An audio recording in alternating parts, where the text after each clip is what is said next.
Hi everyone from Giaco. After living over a decade in Finland, I decided to help building a bridge between the English-speaking people living in Finland and the local community.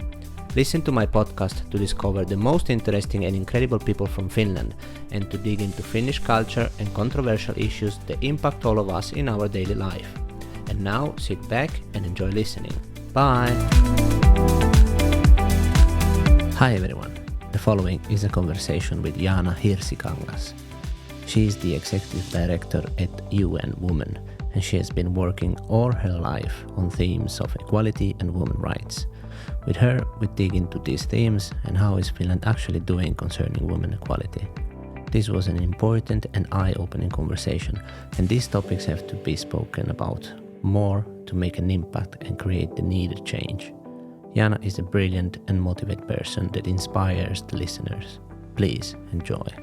Hi Jaana. Hi, how are you doing? I'm fine, and you? I'm very fine now that I'm here. Finally, 1 hour late, I think. It's not a problem. You had a good reason. We will go there. Thank you so much for being here. Can we tell who you are and what do you do, how you define yourself, and we start from there? Okay, so my name is Jaana Hirsikangas. And depending on the kind of the audience, how do I start? But I usually start with saying I'm the executive director of UN Women Finland. UN Women is the United Nations Organization for Gender Equality and Women's Empowerment. But of course, I'm much more than that, although I think my family thinks that sometimes it's the first kind of a definition of me, which is so sad, I have to say. But I'm a mother of 2 kids, 10-year-old boy and 6-year-old girl. I'm a wife. And then I'm also a cousin, I'm a daughter, I'm a sister. I'm a part of a huge, beautiful, incredible family, extended family. We have that's really something that defines me, to be part of a community like that. Yeah. And then what else? I'm a friend. I have very long-lasting relationships with a group of friends that we still keep together and do things. So yeah, many things. But I'm also a civic activist, not afraid of saying things out loud, and I'm basically not afraid of pretty much nothing. You know, I really that's really nice, because the topic you are working with, they steer anyway emotions and opinions. So you have to be able to speak out loud. I think so too. And not be censored by the system or censor yourself. Yeah. So it's a really good trait. Of course, each one of us has different hats, and they play different roles in their life. And it's not only work, but it's life, it's family, friends. I liked your introduction. And I have to say, to continue from there, I think that's super important, that we are something else than also only our work. You know, the profession. Because sometimes in this society where we live now, that is what we always define ourselves as. You know, if you meet a new person, you ask, okay, and what do you do? Yeah. And why is that so freaking important? I even asked that from you. Sorry. Yeah, but, you know, it's something that it puts us in a box and gives us a kind of a perspective how to look at the other one. Which is that's interesting, because for me as a foreigner, I see this as a way the society behaves in trying to be polite. If you go and sit in a sauna and you have some people, okay, normally it's quiet. Normally people don't talk. But if you want to talk, you approach the other person through that channel. So who you are, what do you do? Because it's the way to make connection, but not being too unpolite or not to push the boundaries of the other too much. So it is a safe zone for Finnish. Right. So you know that you can start a chat, and you can, maybe the chat will lead to something else, but it's a safe start. Yeah. No one will get upset, or no one will shout at you. The maximum you get is a really short answer back. Yeah. But you know that you have not hurt anyone feeling. Yeah, just that's asking. a good point. So that I think that's why there is a level in the society that works over this what is your job. Exactly. But it's a way to express politeness. Yeah. Oh, that's a very interesting point of view. Yeah, it's kind not of how it's are not you? being shallow. Yeah. And it took me 15 and more years to understand this, that I thought that it's a shallow way of approaching each other, but then I believe it is a polite way. And you think this is a Finnish phenomena? Well, no. In England, I've experienced the same. I don't have the same thing in Italy, because when I go to Italy, I only see friends, good friends, so I know what they do. And You never talk to strangers. and I never talk to strangers. Yeah. No, but if I bumped into strangers, there is the small chatting. It's for example in Italy or southern of Europe, it's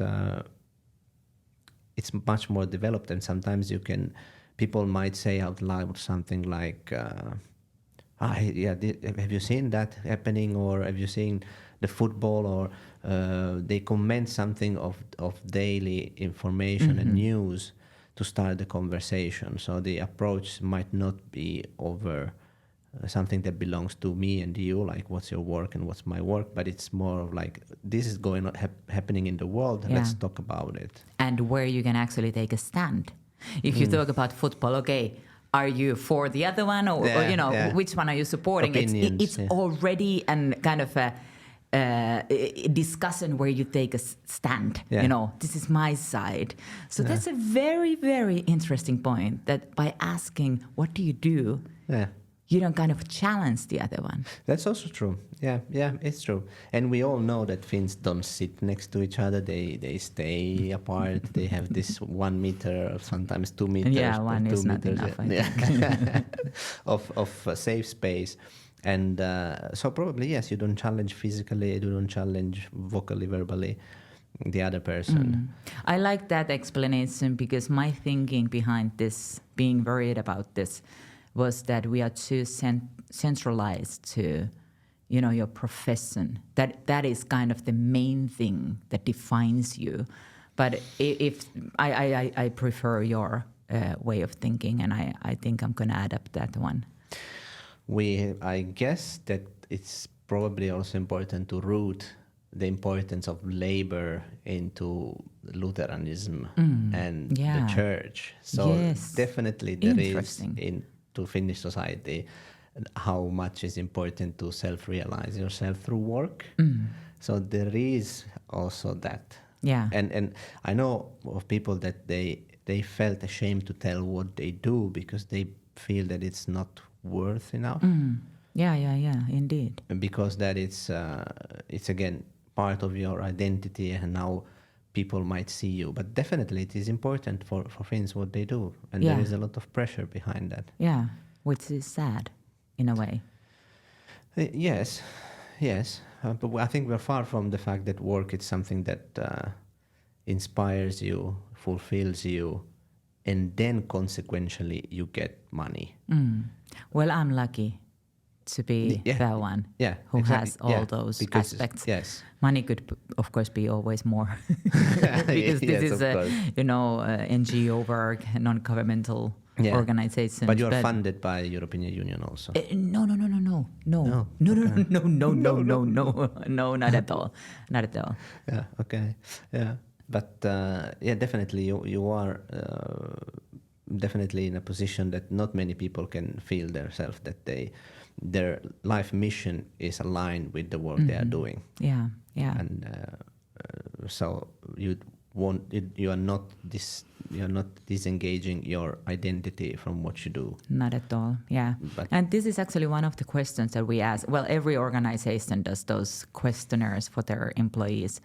To ask the well-being level, like how do you enjoy your work, and what are the things that you would prefer to be changed, and so on. So one of the questions that usually is being asked is how meaningful is the work for you, and that is pretty much always for us like the highest number, because the people that get to work in these organizations, like you and women, and our organization here, UN Women Finland, it's very deeply inspiring. Yeah. And sometimes, of course, even too engaging, because it's difficult to kind of detach from the working life, and you just want to give more because there's so freaking much to do. I understand. Yeah, you would like to work, or you work extra hours without thinking that it's extra hour, and you talk about it, and you go to listen to speeches about the same topics, and you kind of not have ever a break. But I guess also you might fall into the trap of being too emotional, so you become maybe a champion of your own cause. Yeah, I think you have to somehow detach from the emotions, because especially in our case, when we're talking about gender-based violence, or the violence in the war zones and crisis situations and so on. So you just don't survive in this field if you are too emotional. Yeah. So of course it touches you, but it also makes you to keep going, Yeah. It gives you the inspiration. It's the fuel. Yeah, indeed. It's not inspiration such, but it's more of the fuel. Because you want to make a change. Absolutely. Let's rewind this movie of yours, because now we know you are passionate and inspired. How did you start your career, and how these values of gender equality and women rights became part of your fuel for working and living? I think it all has to do with, like, when I was a teenager, I was actually a punk, I was really You were active. an activist Yes, also there. absolutely, fully. With the purple hair and, leather jacket and all that. And it all has to do with justice, justice within the society and environment and all that. And so then I found out that actually this is a field where you can make your living as well. Somehow I didn't realize it earlier, but then I found out that if you study social sciences, that's your usual path to work in an NGO organization. And so I applied for University of Jyväskylä and also university in Sweden, Umeå, because I'm from Vaasa, which is 4 hours from Jyväskylä by train and 4 hours by boat to Sweden. And I wanted to study social and public policy. Yeah. And then I got accepted to both of those, and it was like the most difficult decision of my life so far. Where do I want to go? Oh, that was the most difficult one. Yeah, at that point. At that point, I had true. to underline that I was very young at that age.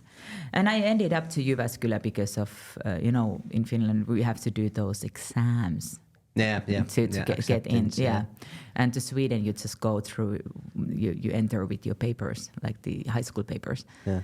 And that's the question that I always keep kind of thinking, what if I would have gone to Sweden at that point? My life would be on a completely different path, like totally different. Because then I ended up to Jyväskylä. I studied over there social and public policy, but also women's studies. I found out that you can study women's studies, which is like a gender studies nowadays. Yeah. And it really kind of ended up defining my thinking and approach to everything. It was really meaningful and kind of enlightening. Eye-opening. Eye-opening, indeed. So I did a bachelor's in gender studies and then ended up studying a master's in international development.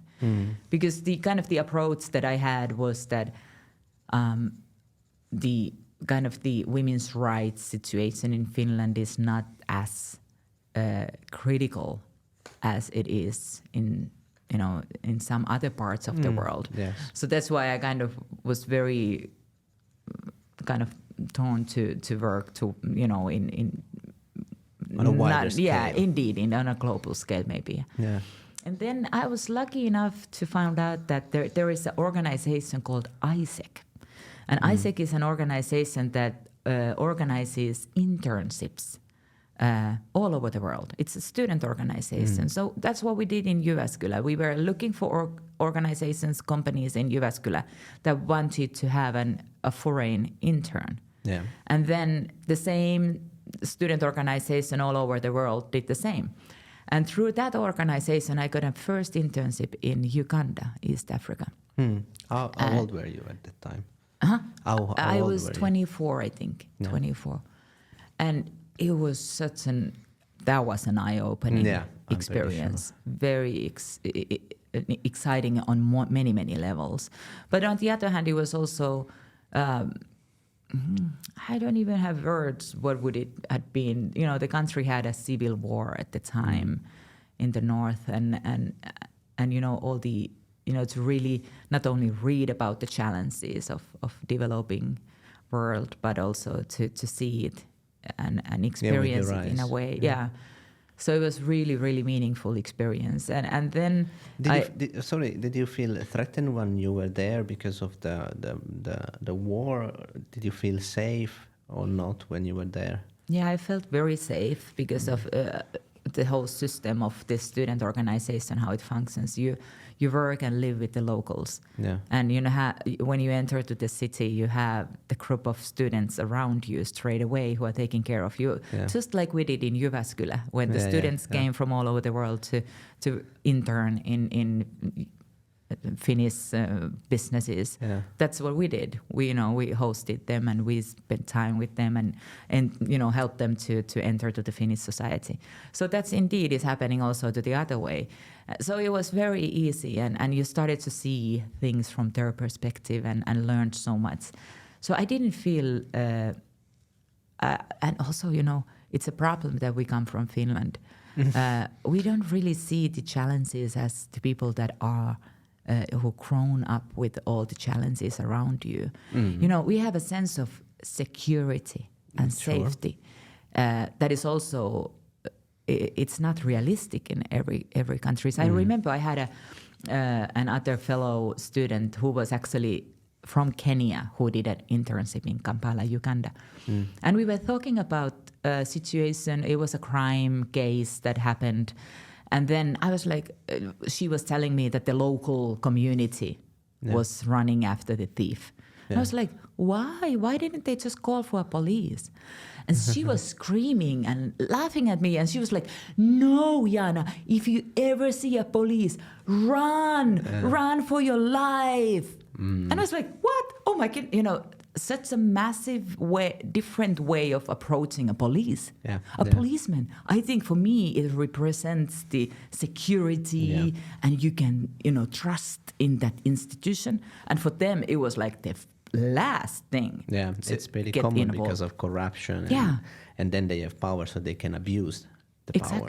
Exactly. So it's pretty common in not developed country or developed differently. That's the case. I also have an attitude toward police that is different than one that Finns have. Yeah, it's not that I'm afraid or in Italian the police are corrupted, but I think that they come to bother me, and I don't need anything from them. But in Finland, they play a social role, a social service role that is pretty important. Yeah. So police has two different. They of course enforce the law, but also they are social worker. Yeah. And you have really big trust in them, and why not? Because they are working and they are trained pretty well.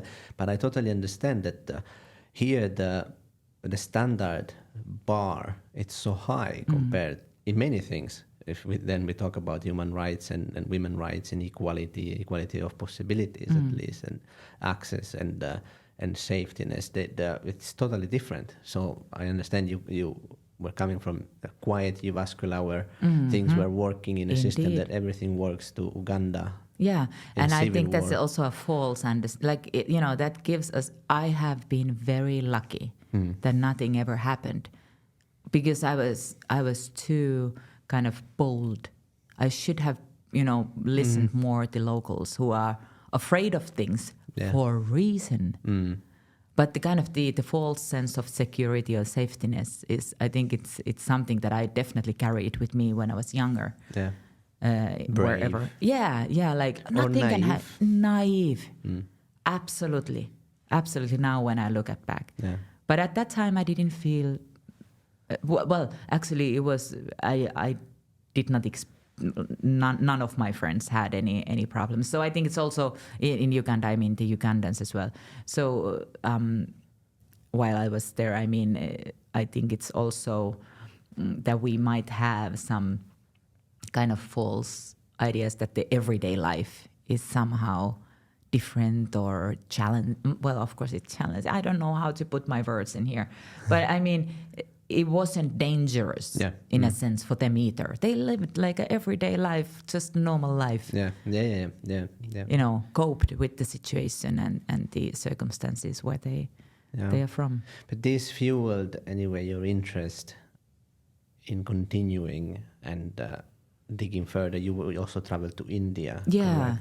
Yes. I already in Uganda, I got to work with women's rights organizations, specifically with the ones that are working with disabled women who are completely outcast from the society, and it really kind of made me understand how crucial it is to, if we want to focus on certain groups when working with the development issues, then my angle would be working with women.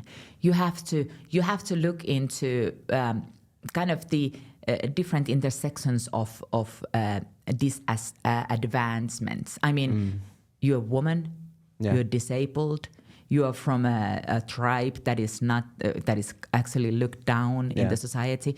You have many different layers that define you. It's not only that you are being a woman and that's why your position is bad. Yeah, so it really kind of opened my eyes in a way that everything that I had studied then became reality in a very harsh way. And then I later did another internship in India, which was within a incredible women's rights organization. And India, of course, it's a country that has a huge problem with women's rights, like massive, like women's role compared to men is even non-existent. Like in Rajasthan, where I was in the state of Rajasthan, they had even a culture of doing an abortion of female fetuses. So if a woman found out that I'm expecting a girl, then they would do an abortion. It's not worth delivery. Or even they would deliver the baby and leave it if you are poorer and you don't have opportunities to find out the gender before giving birth. Then you would give birth and then just leave the child to a forest or something. That's so horrible. In some villages in Rajasthan, the ratio between men and women was like 650 women and 1,000 men. So you can imagine what type of a kind of a dynamics it creates within the society when you have so many men and very few women. So it's really, really super bad. So women didn't have a role in the family, in the society, in working life, nothing. Of course, if you were upper class, you had more opportunities. But basically, if you look at the poor families or poor communities, that the woman's role is miserable. It's like you're just a servant and you have no say of your own life. So that is definitely like a very meaningful part of my working background. And then I ended up doing my master's thesis over there, and I've gone back and forth, but not lately, unfortunately. But when I was younger, I spent plenty of time in India as well. Yeah, and you've been working also for the Women Bank. Yes. Correct? Yeah. How was that? Because anyway, I understand that there has been many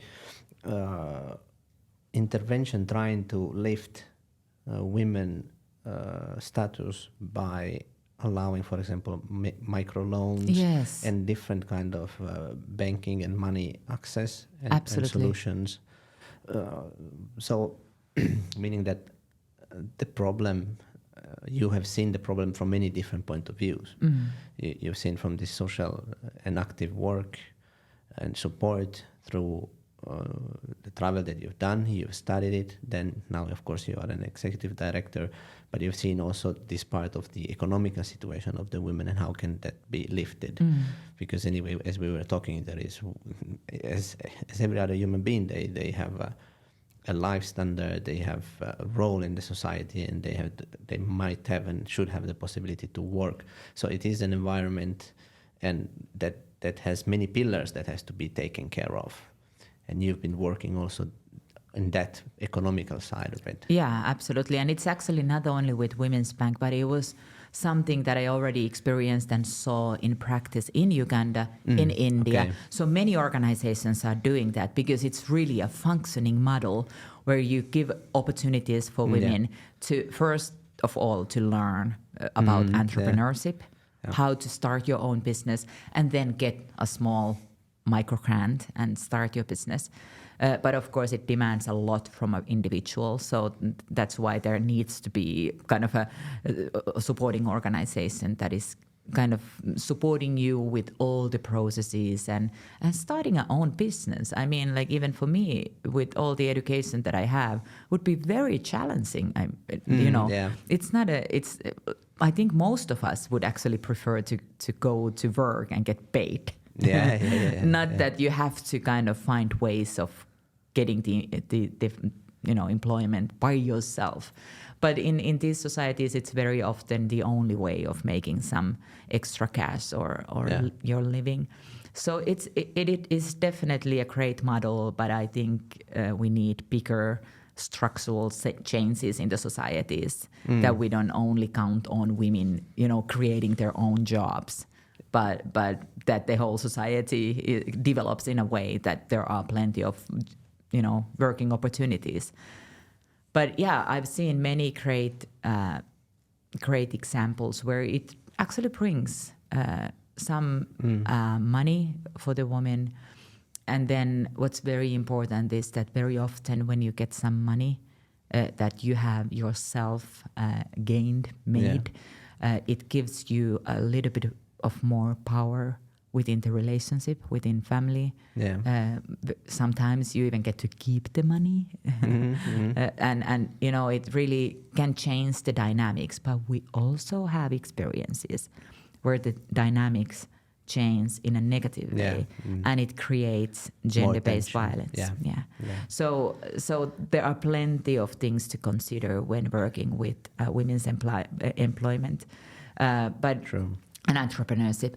But then also UN Women, one of the four very crucial pillars of the work is women's economic empowerment. So it's definitely something that I think every women's rights organization that really wants to create change focuses on some level. So what are these pillars that the UN Women organization works on? One is, the first one I would say, is eradicating gender-based violence. Every third woman in the world, in Finland it's even more, it's 47% of the women have experienced gender-based violence. And normally it's family. Very often. In women's case, indeed, in it Finland, is.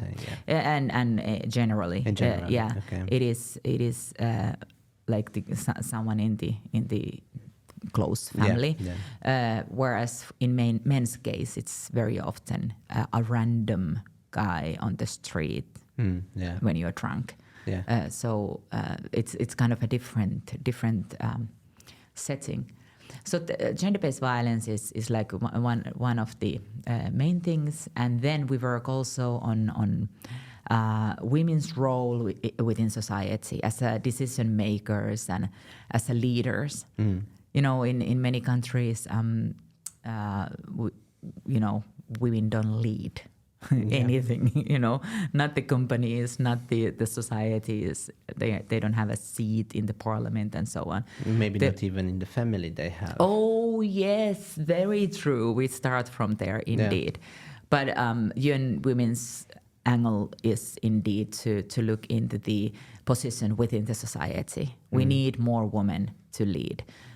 So very much is focused on the local parliaments, the national parliament, how many women work in the in the governments and so on. The numbers are very sad currently. Only some 10% of the world countries are led by women. Some 25% of the ministers, like the government ministers, are women. I think it was somewhere around 30%, 33% are parliamentarians, and so on. So we can see that there is still a long way to go. But I also have to say that we have gone forward. Remarkably. So the work really pays off, and it really creates the change. That's important. I mean, the multilateral in the countries working together within UN or other international organizations, it really creates actual change, which is very good, which we very often forget when we talk about women's rights and the challenges that we still have. But if you look back, we have come forward in a great way. That's really great to know. But anyway, when you were talking about the statistics, that you say that like about parliamentarians are about 33%.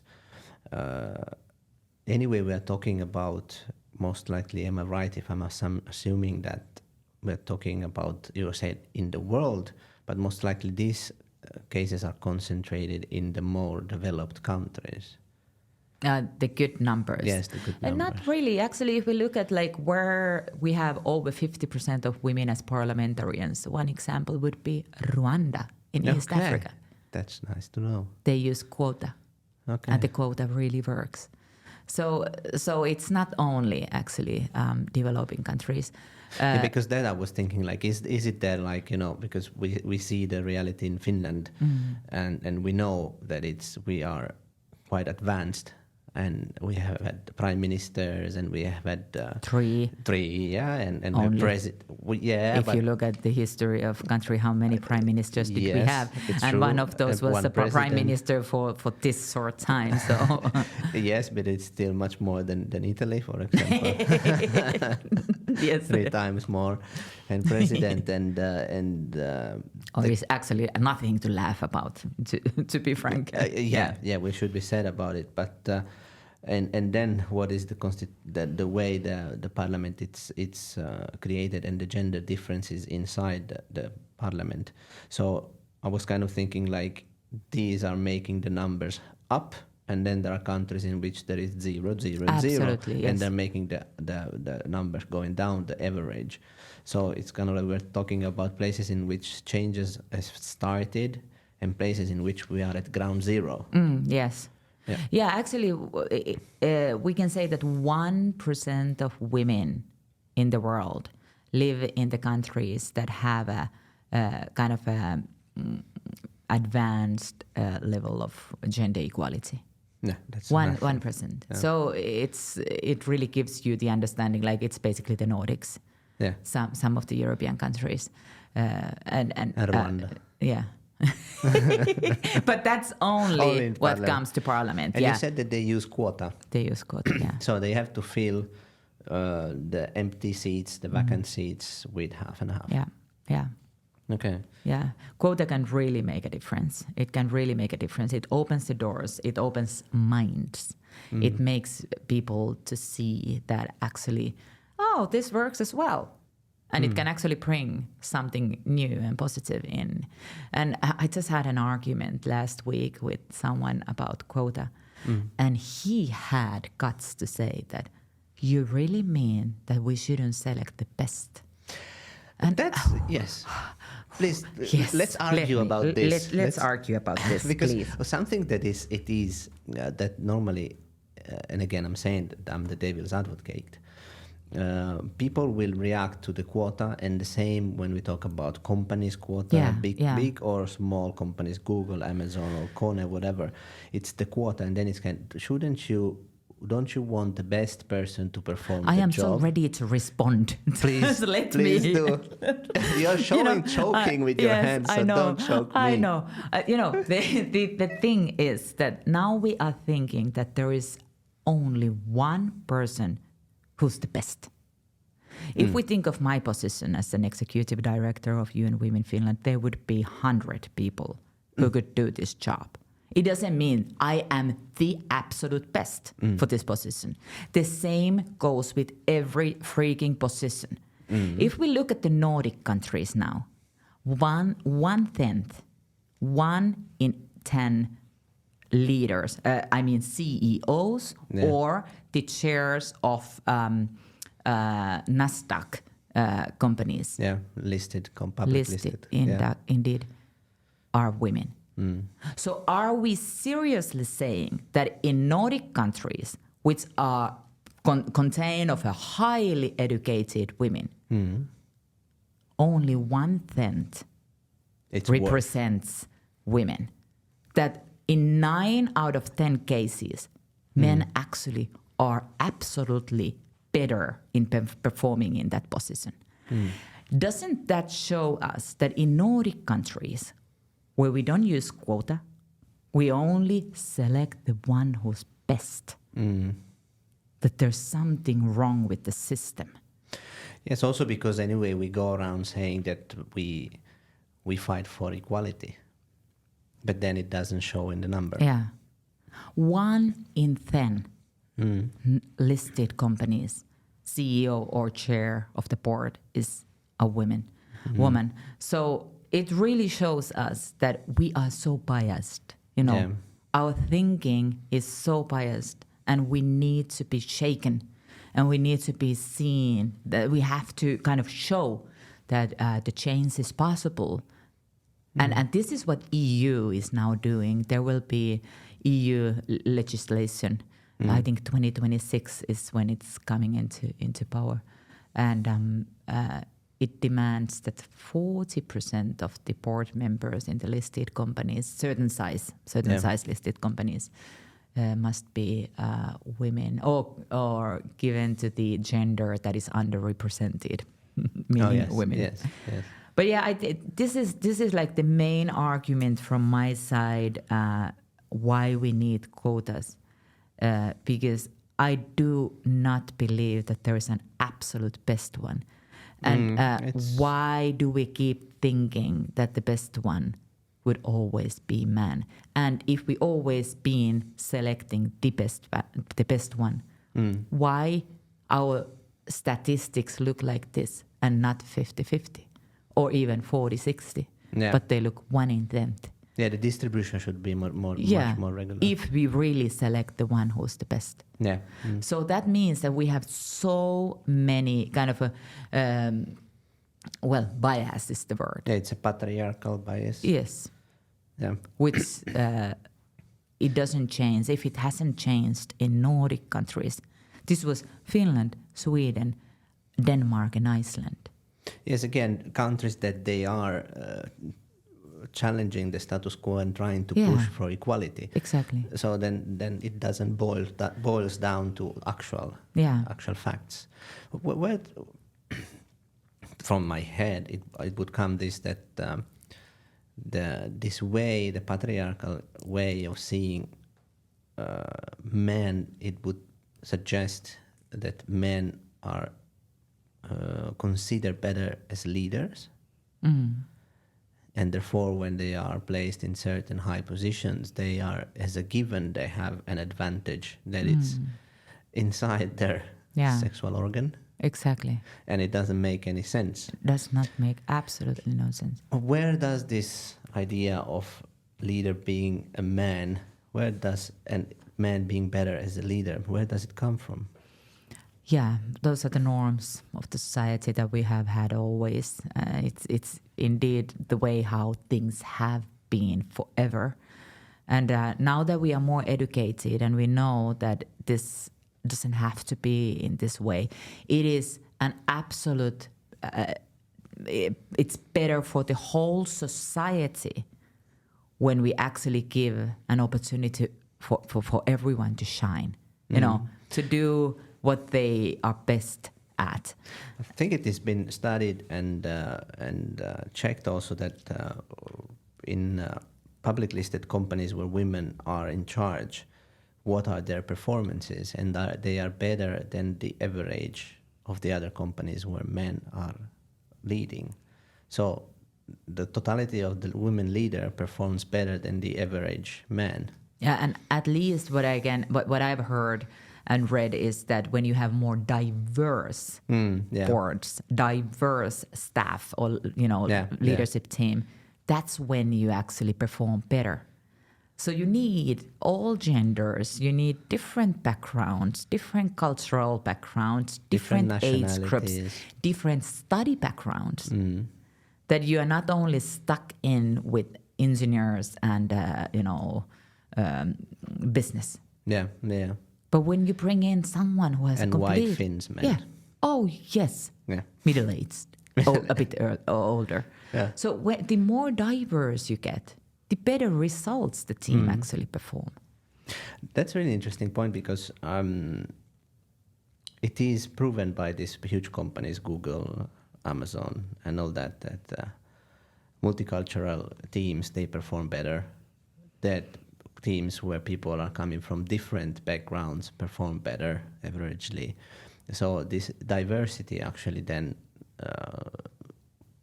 creates better result Absolutely. than homogeneous groups. And I've been studying master at the Aalto University here in Finland, the MBA.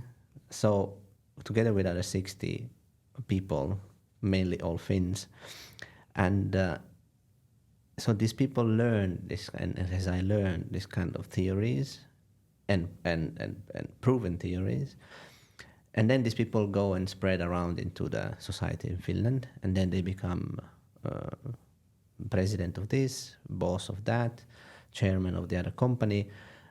But still you see, and this is 1 year, so every year there is the same MBA. Yeah. Well, it's 1 year and a half, whatever it takes. So we are educating people, and you are doing the same work. You're fighting for a problem. You're educating people, but you don't see the changes happening outside. The recruiting is still the same. Yeah. Foreigners have difficulties. Absolutely. Different races have different difficulties. Minorities have different people that identify themselves with different sexual orientation, they have difficulties. Absolutely. And women have difficulties. Yeah. You are saying that you have been making progress. How do you measure your progress, and where do you see the progress of your work? Yeah, when I'm looking at kind of the field of gender equality, I'm looking big numbers. I'm looking how many women are in the governments. I'm looking how many girl child get married underage. Or how many child marriages do we have? How many girls go to school? How many women die when they are giving birth? Yeah. If you look at the numbers, in the global north, Yes. basically no one dies. When we go to the war zone, the numbers are horrific, and it's just because we don't have the facilities and the skills and all that, because it's not important as it's women giving birth.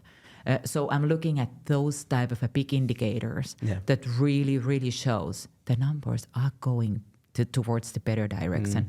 Earlier, every fourth girl had a genital mutilation. Yes. Yeah. Yes. And nowadays it's 1/5. So it's the numbers are still absolutely shocking and horrible, but they're still going towards right direction because of the international work that we do together. We create a kind of a regulation that we keep pushing each other. We have certain values, and every time when we have a meeting on a global level, in the multilateral level, we discuss about these important things that mean so much for let's say Nordic countries. And it's creating change. All the countries of the world are members of United Nations, and they are committed to the values. It's just a matter of implementing it, and then it's our role to remind that actually these human rights belong to everyone in the society. And the UN works as a coordinator, but I guess that then there are local local NGOs or other organizations that they work on the field much more than what you work. Yeah, like in UN Women's case, what we do is that, well, first of all, what we do here in Finland, we fundraise. Yeah. Because, that's our role in here. We got money. Yeah. And we have people who believe in gender equality.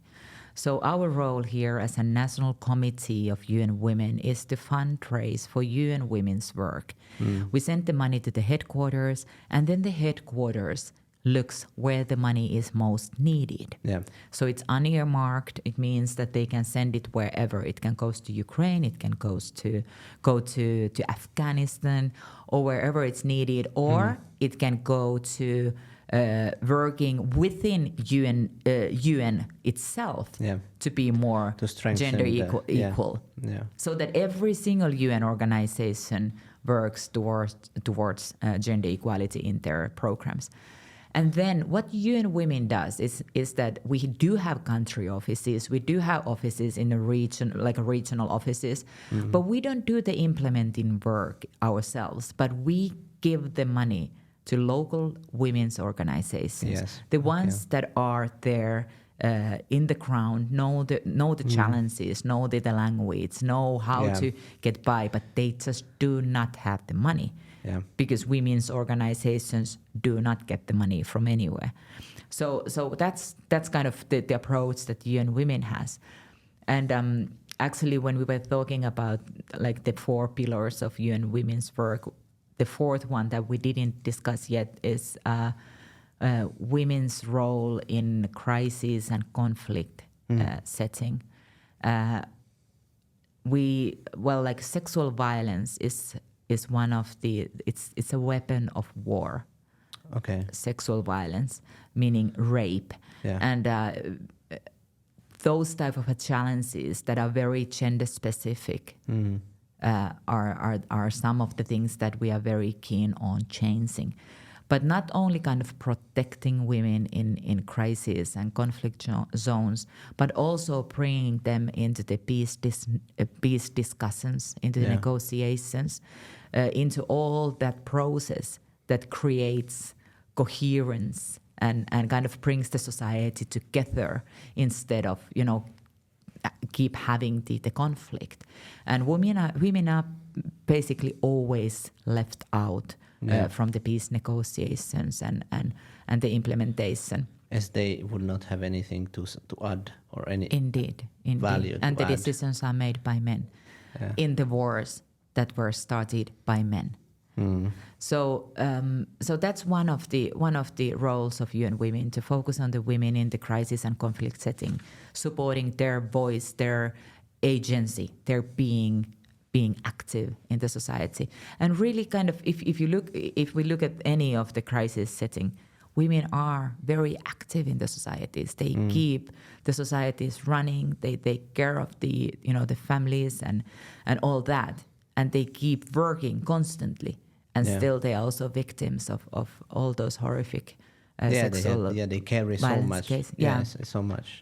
So there's protection, but there's weight. Also the agency, kind of the lifting the women's voice and making sure that they have a say.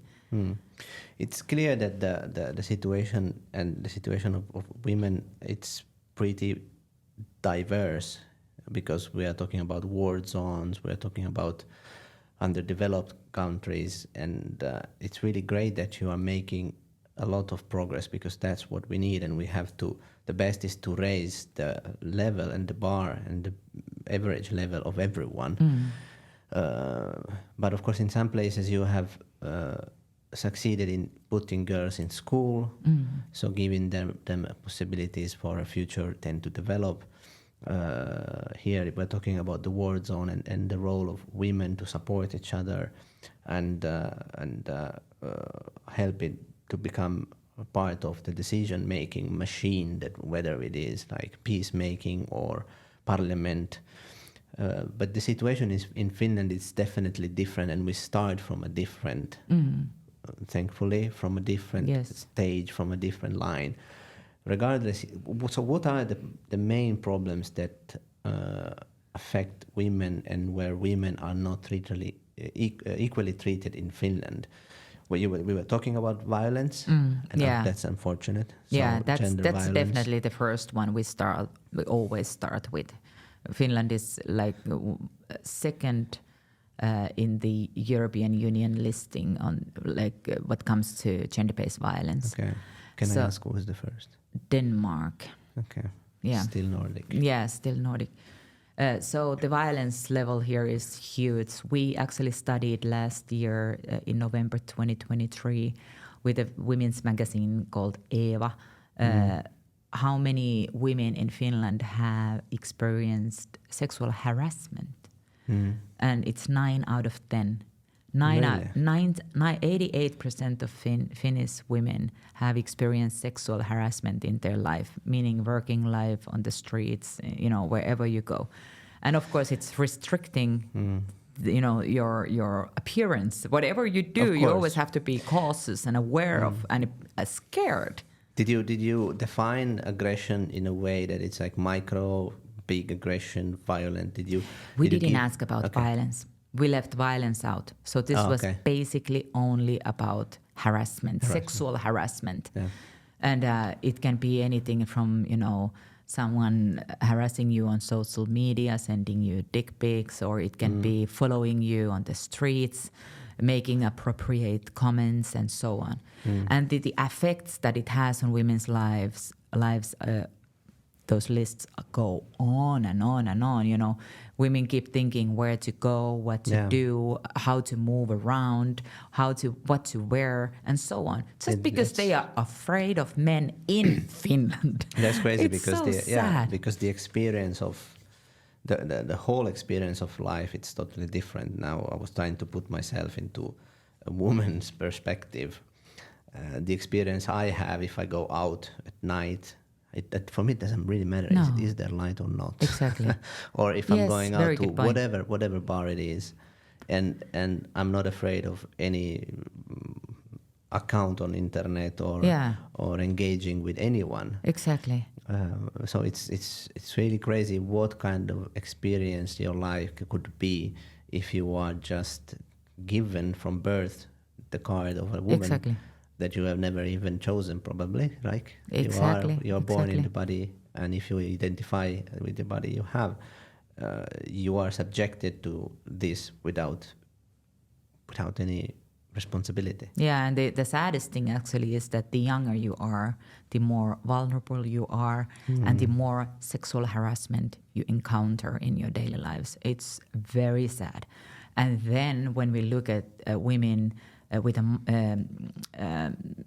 minority background, the numbers go up and up and up. Sexual and minorities, they have, in our research, 10 out of 10 women with sexual minority background have experienced sexual harassment. Or if you have a ethnic background that you can see. Yeah. You look different. When you look different. Now that's will also be like the devil's advocate and the person you can argue with. Yeah. When there are this kind of discussion, I hear some people with certain preconceptions that they say like, but nowadays everything is considered an aggression, and the world was working before pretty well, and now it's just everyone reports everything, and it's enough that you just say like, to a colleague, you say, nice hair you have today, or what a nice makeup you have. Are you going out tonight? And that can be felt as an harassment. And then if you make a survey, that person will say that she felt harassed.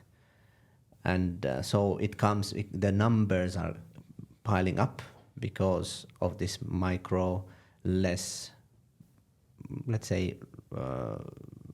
worrisome threats or violent or uncomfortable situation.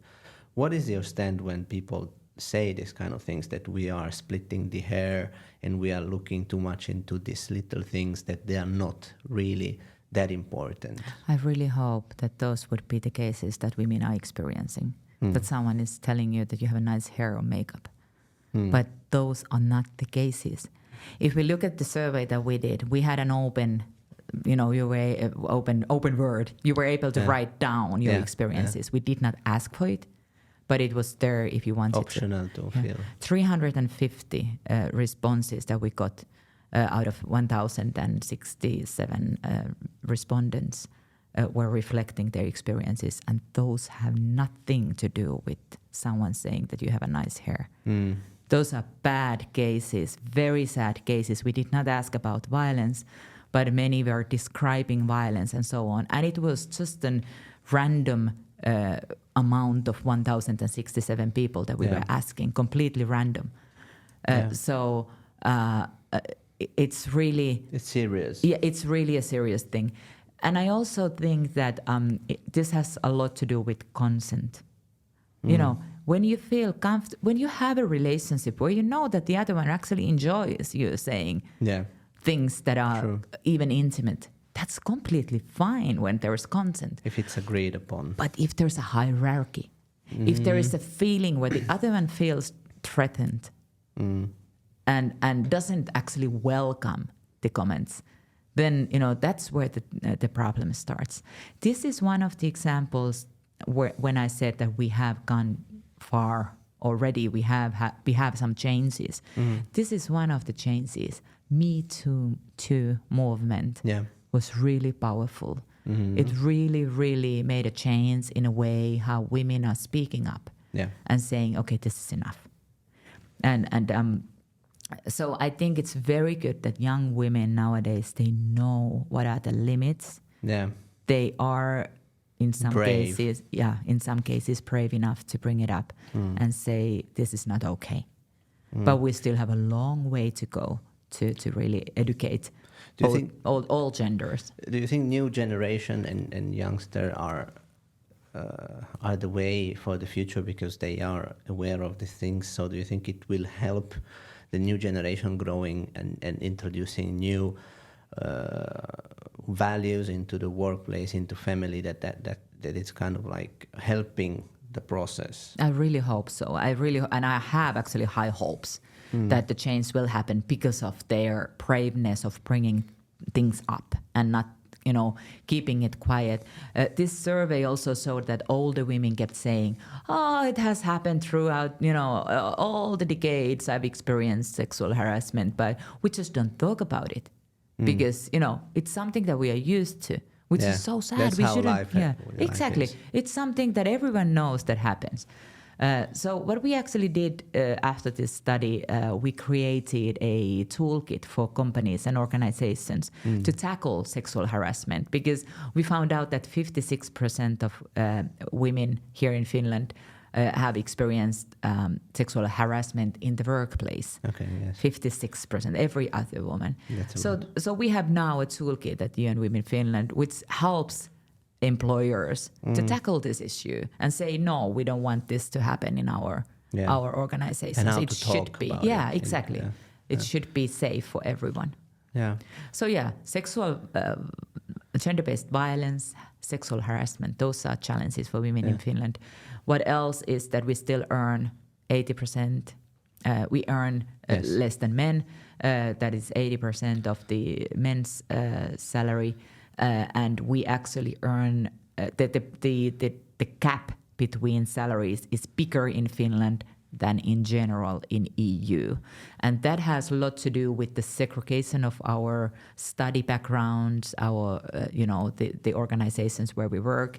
In Finland, women work in, we have a very strong segregation.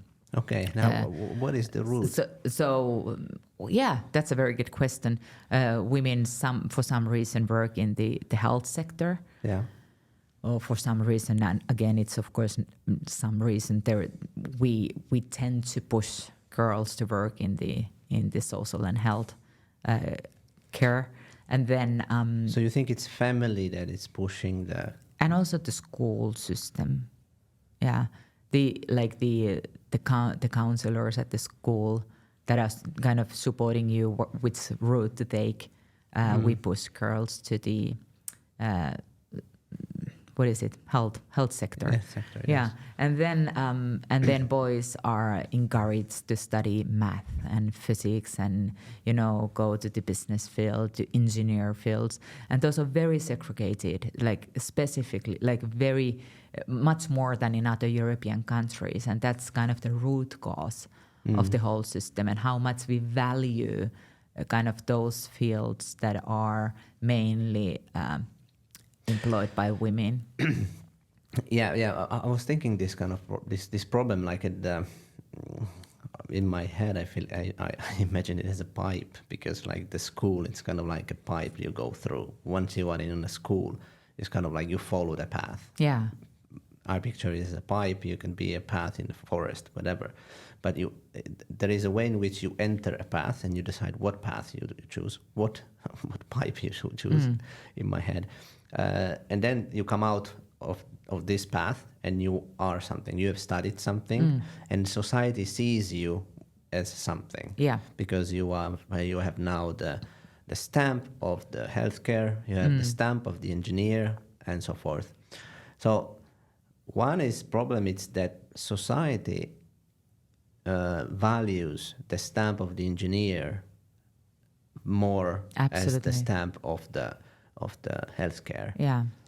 But is that so much connected to gender, or is it more connected to capitalism? Because the engineer will go and build bridges or do things.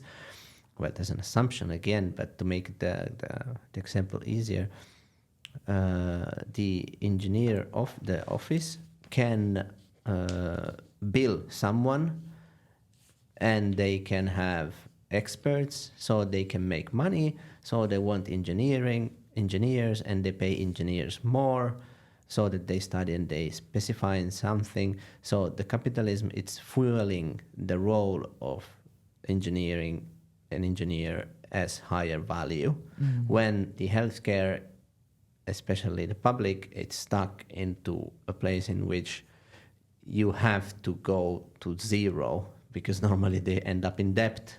So it's difficult to give more money to the people that have the stamp of the healthcare, because they are not generating and they cannot bill the client as well and in the same way, in the same monetary system as in the engineer office. So that, as I see it in this talk, is that a problem rather of the society and capitalism, or is there also some problem in the gender? I think even capitalism has a kind of a gendered angle, and it's very male-dominated approach. It's capitalism. I would say it's created by men for men. Okay. But that's of course something we don't want to go into, because then it takes another discussion. But I think this is also an kind of a showcase of how we define or value kind of a care work. What's the value of care? And usually, if you look at the societies, and this is one of the challenges in Finland as well, is that the domestic care, the care work, it's always pretty much always done by women. And it's undervalued. You don't see any money moving in there. But if you put it into money, if you kind of convert that work into what it would cost you to someone take care of all that care work, it would be a massive number. So I think this also has to do with that we don't value care work, because it's traditionally and still fully done by women. And this is also a challenge in here. If we look at, in Finland, I mean, if we look at men staying home with their kids, parental leave, Finnish men are taking less parental leave in the whole Nordic countries. So we kind of have this image of us that we are very gender advanced. But when you start looking into different fields, you find out that it's more of an image. and not actual reality. Yeah, of course, if you compare to other countries, let's say Saudi Arabia or Afghanistan or Iran, of course the situation is completely different. But we still have a long way to go, and if we just kind of stay back, kind of behind the fact that no, we are so gender equal, nothing actually changes. Yeah, that's true. We don't have to stop analyzing the problem, just saying that we have an equal society, because it's just a facade, it's not the reality. We still have to dig and see.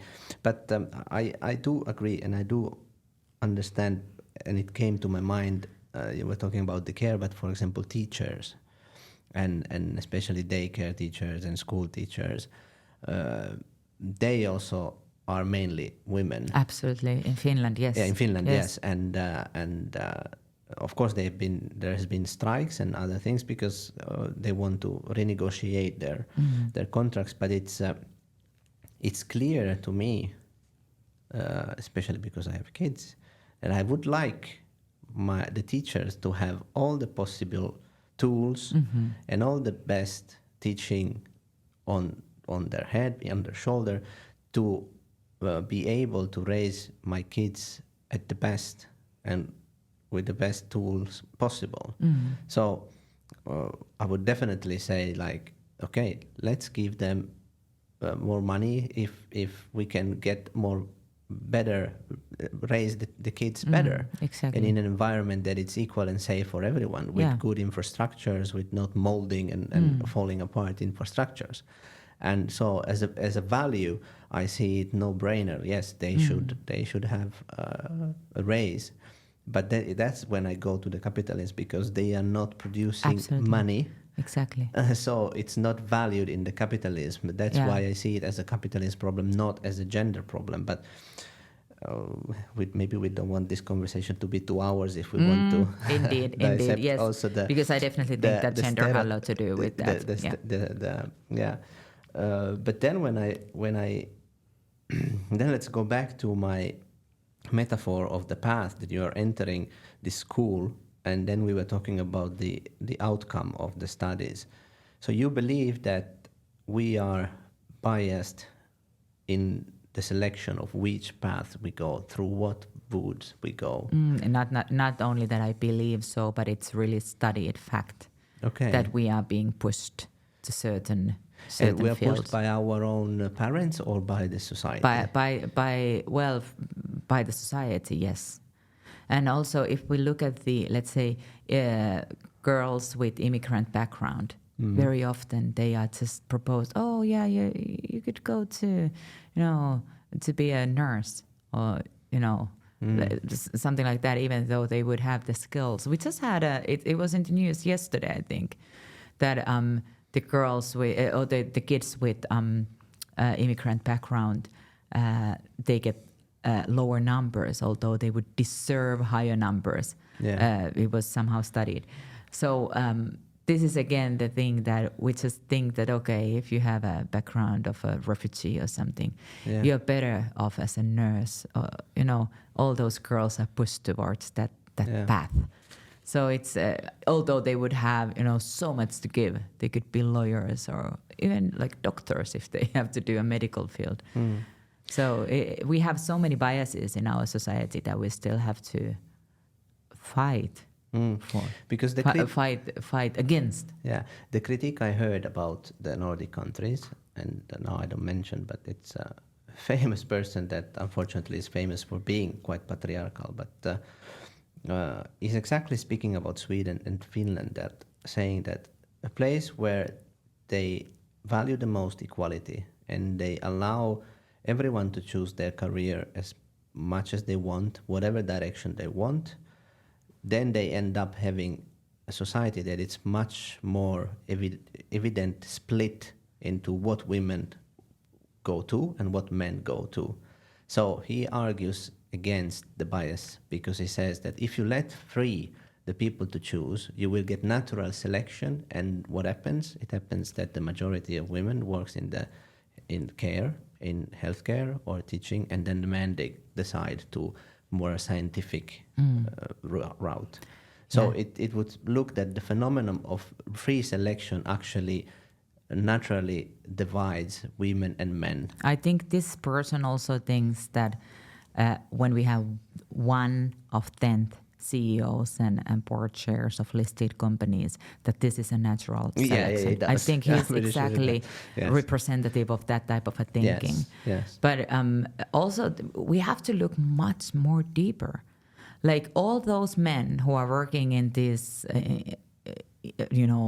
super important engineering or business backgrounds, they have freaking system behind them supporting their families, making sure that they have clean clothes and the kids have food to eat and so on. There's someone who's taking care of them, and we are enabling their careers, So that's also something that we are completely blind to. Yeah. That We're taking away from this discussion. Exactly. Like someone is enabling your position. And now you can have it all. And that's just taken advantage of, wife, of your wife or your mother, So this is one of the points that we really actively want to emphasize, that the domestic care work has to be divided more equally. Because it's really a challenge. It's really a challenge. If you look at the numbers, how much more women in hours in Finland. I don't have the statistics here, but I can even send them to you later. Yeah, but the numbers, how much women do in hours per week is domestic work. It's so much higher than men. Yeah, I can believe and that is out of their professional life, their personal life, their and most professional likely career. boosting or allowing someone else to perform in that way. And this is only one angle that we are looking into now. And then there is an endless, amount of those kind of enablers that makes some people more privileged than others. And that's why the discussion is super important. Yeah, and that's why I wanted to bring this up, because I knew you had something smart to reply. Because I don't like that kind of thought, and I think it's too simple. So I wanted to hear your perspective. And you were also talking about this parent leave. I think it came a couple of days ago, an article about this, that normally men or father in this situation, they are less likely to take the parental leave, even if nowadays the law allows to split it equally. They still are not taking the advantage and the possibilities, because the assumption and the idea and the selection is done because in the family the man normally has the higher income. So the thinking is that, like, let's leave the man to work because he's the one with the higher income, and so let's continue keeping up the same kind of system, even if now the law allows. Actually, there is an organization called Mothers in Business here in Finland. It's a great organization that brings together, career-minded mothers that don't want to be only seen as mothers, but they want to be, they want to have so much more in their lives than just being a mom, which is, of course, a very important role as well. But they calculated that it actually, in cases like this, when the man is earning more, it makes more sense for the man to stay home than for the... That I also read, yes. Yeah, so it actually, because then you get more benefits. Yeah. And they did all the calculations. Because the government will proportionally subsidize you higher. Exactly. So then the math, it's actually the opposite. Yeah. But we don't have too much data on this yet. This is a new phenomenon in Finland, that, the parental leave would be split between women and men. But I think the direction is really good. I think it's beautiful that we now have this kind of encouragement for men to stay, because that is a key for changing the whole domestic care work system as well. Yeah. When the men are staying home, taking care of, creating closer relationship with their kids. It's super, it's their benefit. Yeah. It's a benefit of the child and the father. They don't, stay somewhere on the outer circles, but they are actually an active part of the, the family nuclear. So that's why I think it's a great direction, and I hope that we will have good results and data later on how more men are staying home, and nowadays you see so many fathers on the street with the strollers middle of the day. One. Right? You can really see the change now, and it warms my heart. Yeah. It's so beautiful. It's so good, and I think they are setting a great example for other men and for the organizations where they work at. Yeah. That this is the normal, the new black. Like, you stay home with your kids. Yeah. It's your right to do so. But there is something I think really twisted, because when I have taken parental leave and I was going out with the stroller, I felt like empowered, and I felt like, I'm setting a model, and I felt really empowered but I know from some mothers that when they've been doing the same, maybe with the kids already like 1.5 or 2, they also receive from other mom the kind of eyes of kind of like, you're still going, or like you're not working, why you don't have put your kid already to daycare. And then the opposite, if you put the kid to daycare too early, you get mother that say like, why don't you care about your kid? Yeah. So there is a lot of resistance, even from the same gender, against the freedom and the possibilities to allow this and to foster then a change. And also glorification of father staying home, and dad, he's staying home with his kids. Like, God damn it, it's his duty. He's Let's the father. do this 50-50. Yeah, exactly. But we are not there yet. Yeah. And we need examples, we need role models to show the way that this is the new normal, and also that the organizations actually start understanding it, that it's not only a risky thing to hire a young woman, but it's as well risky thing to hire a young man, because he can also have a child. It's not only that the women can have. True. So in a way that we are sharing the burden of as an organizations of our society having more kids, which is of course what we need. This nation absolutely it's dying. Indeed. The numbers are going down. Yeah, and I think it's crazy that the fact that a woman, in this case, if we take like an old traditional way in which the woman is out at least for 1 year from work or more, then their salary, it's never picking up again. And one reason why still €1 for men, it's 80 cents for a woman, it's one cause it's given to the fact of maternity. And it also goes to pension. Your pension is much lower. You are not raising it.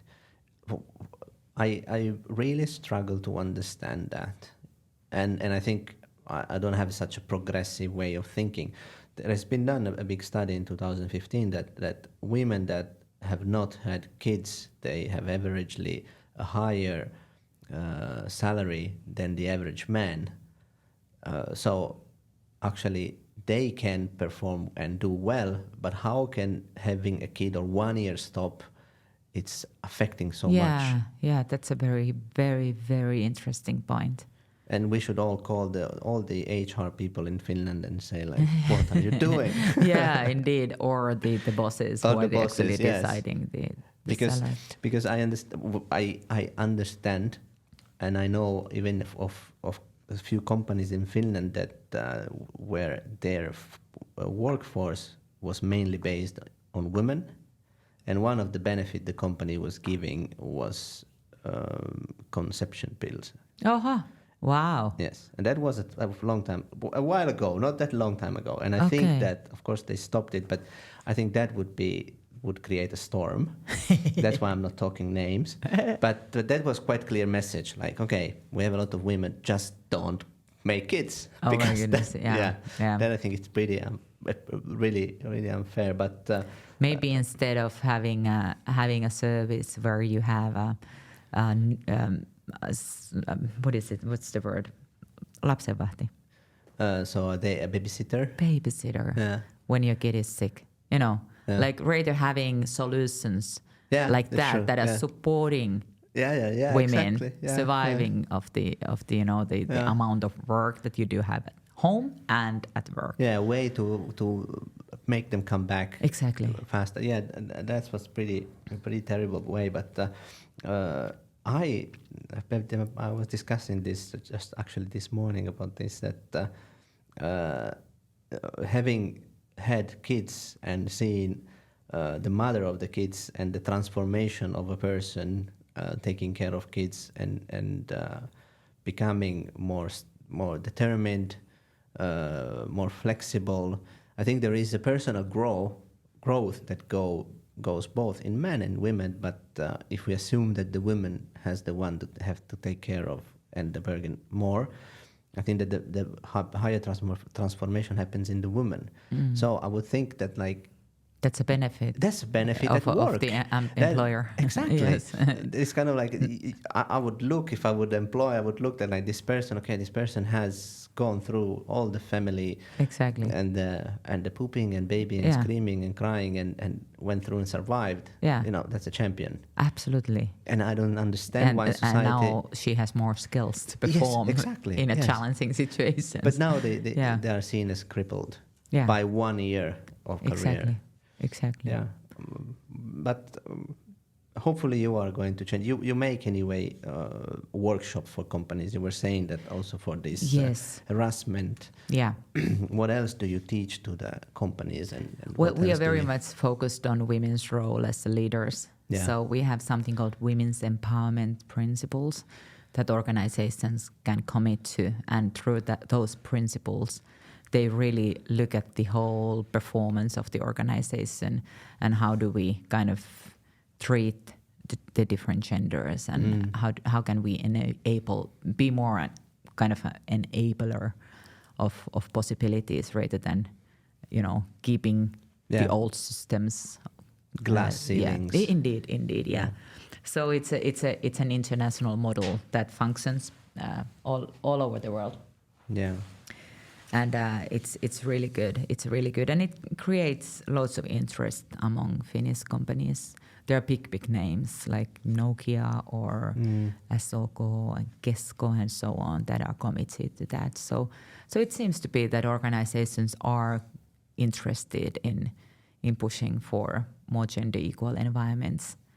But also what we are looking into is supporting the diversity, equity, and inclusion work. So that's something that we also do. But those are kind of the main focuses for us here when we work with the organizations and companies. But then you've been working, and today you came a bit late because you also work with Parliament, and you went today just to have a speech. Yes. So you are also influencing and trying to make an impact. Yes. There at the top. Absolutely, because United Nations is owned by the member organizations. Not member organizations, member countries. Yeah. So it means that all the funding basically comes from the countries. Yeah. So what do we want to do is to make sure that the parliamentarians here in Finland really understand the value of UN women globally, and kind of commit to funding women's rights or work. Create some budget for the agenda. Exactly. And Finland has been one of the biggest supporters of UN Women throughout its existence. UN Women was created 2010, and Finland has always been among the 5th biggest funders. So Finland really lives as it says. It's really committed to gender equality. Put the money where your mouth is.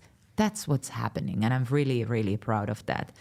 And so what we keep on doing is to remind them that this is the key for development. If we really want to see change happening, we need gender equality, because it benefits absolutely everyone. It doesn't take anything away from someone, but it actually brings wealth and do you prosperity. go with a roadmap? What's to do next? It depends on the case. Like today, we were discussing about something that is UN Security Council's resolution called Women, Peace and Security. So today we were focused on discussing about women's role in crisis and conflict situations, and reminding them that funding this type of a work is crucial when we talk about protection and participation of women.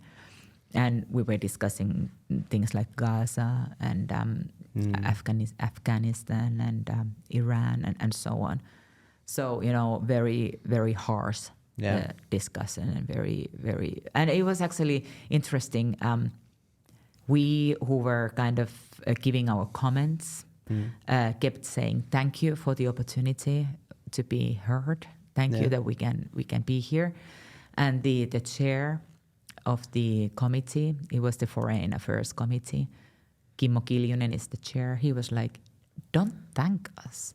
Like, we should thank you for being here and sharing your knowledge. And I was like, wow, what an attitude. Yeah. Like, it's not that we are bothering them and taking their time, but they invited us. Yeah.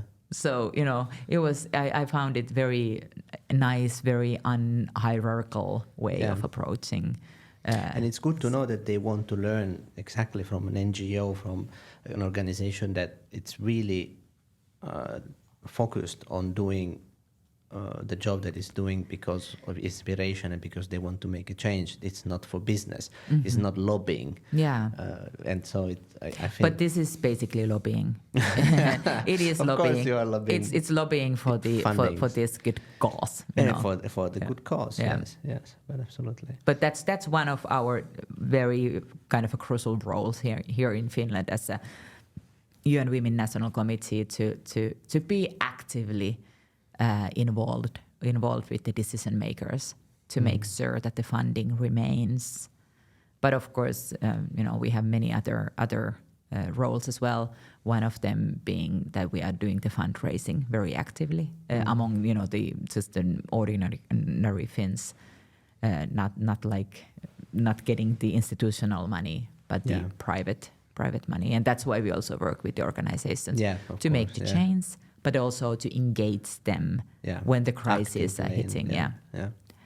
Can you give us few inspirational good words about this? Because there has been thick topics, difficult problematics.